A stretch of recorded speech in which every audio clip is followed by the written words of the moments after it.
Dilip, please pick up the phone. Dilip, please pick up the phone. Dilip, please pick up the phone.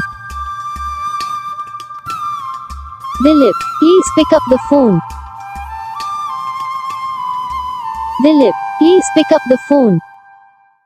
Like करो, channel को subscribe करो, comment करके बताओ आपको ये video कैसा लगा, कौन सा पार्ट है जो आपको डिस्प्ले में अच्छा लगा, तो कौन सा पार्ट है जो आपको डिस्प्ले में अच्छा नहीं लगा।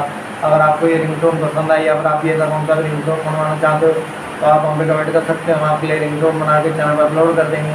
आप वहाँ से इजीली डाउनलोड भी कर सकते हो। डाउनलोड करने के बाद चैनल को सब्सक्राइब कर लेना। सब्सक्राइब करने के बाद जो बेल आइकन आता है किसी को और को सेलेक्ट कर लेना। तो उसका फायदा रहता है कि वीडियो डालते हैं तब आप तक वीडियो पहुँच जाता है। यानी कि अगर मैं सरल भाषा में बताऊँ तो आपको पता चल जाता है कि